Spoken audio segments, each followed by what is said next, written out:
अस्सलामु अलैकुम वरहमतुल्लाहि वबरकातुह। मोहतरम नाज़रीन किराम, मुझे उम्मीद है कि आप सब खैरियत से होंगे। रब तबारक व तआला की बारगाह में दुआ है कि मौला हम सबको तमाम ज़मीनी आसमानी बलाओं से वबाओं से महफूज़ व मामून फरमाए। मोहतरम नाज़रीन किराम, हमारे बहुत सारे इस्लामी भाइयों ने गुस्ल करने का तरीका जो मैंने वीडियो बनाया है, तो अल्हम्दुलिल्लाह तकरीबन 5 लाख के करीब उस पर व्यूज़ आने वाले हैं। तो उस पर हमारे बहुत सारे इस्लामी भाई और बहनों ने बहुत सारा सवाल किया है। तो मैंने ये वादा किया था कि आप जो है सवाल करें, इंशाल्लाह बाय कमेंट जो है आप सवाल करेंगे तो इंशाल्लाह मैं बाय वीडियो हर एक सवाल का जवाब दूंगा। तो हमारे एक भाई ने ये सवाल किया है कि क्या हम बिस्तरी करने के बाद अपनी बीवी से मिलने के बाद क्या साबुन से गुस्ल करना ज़रूरी है। फिर उसके बाद दूसरा सवाल यह है कि क्या गुस्ल खाने में बगैर कपड़े के हम गुस्ल कर सकते हैं या फिर नहीं। और तीसरा सवाल यह है कि हम जो है अटैच बाथरूम में किस तरीके से गुस्ल करें। तो सबसे पहला सवाल का मैं ये जवाब देना चाहता हूं कि अगर कोई शख्स हम बिस्तरी करने के बाद अपनी बीवी से मिलने के बाद अगर वो गुस्ल कर रहा है तो उसे साबुन लगाने की ज़रूरत नहीं है। अगर उसके पास साबुन मैसर नहीं है और वो गुस्ल कर रहा है तो ज़रूरी नहीं है कि वो साबुन लगाए।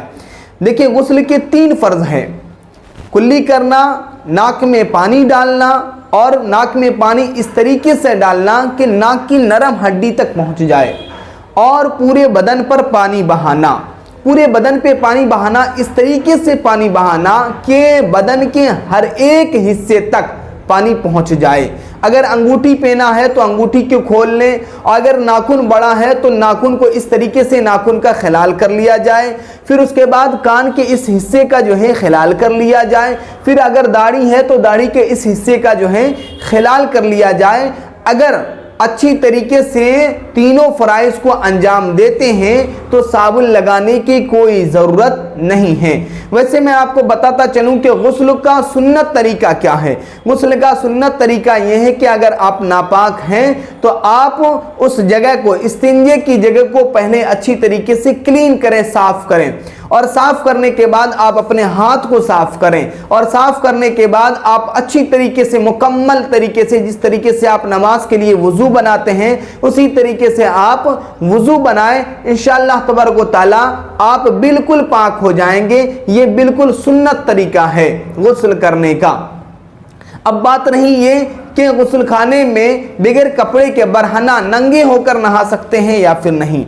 देखिए, नंगे होकर के नहा सकते हैं, कोई दिक्कत नहीं है। मतलब एक ऐसी जगह जहां पे आपके अलावा कोई ना हो और किसी के देखने का शुबा भी ना हो, तो उस जगह पे आप बरहना होकर के नहा सकते हैं। और तीसरा मसाला क्या है?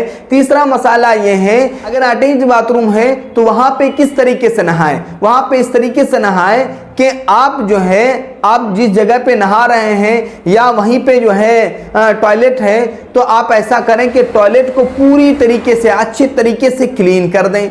क्लीन करने के बाद उस पर जो है कोई चीज़ रख दें। अगर कोई तख्त वगैरह है, कुछ छिपाने का है तो आप उसे रख दें, और अगर नहीं भी है तो आप अच्छी तरीके से उसे क्लीन कर दें। और जो आपके नहाने की जगह है एकदम साइड में आप आकर के नहाएं, ताकि उस पर कोई जो छींटा पड़े, आप टॉयलेट के पार्ट पर कोई छींटा पड़ करके आपके जिस्म पर ना पड़े। तो इस तरीके से आप एहतियात करके नहाएं तो इंशाअल्लाह तबारक व तआला आप बिल्कुल पाक हो जाएंगे। और भी बहुत सारे सवालात हैं, इंशाअल्लाह मैं सारे सवाल का धीरे धीरे जवाब देता जाऊंगा।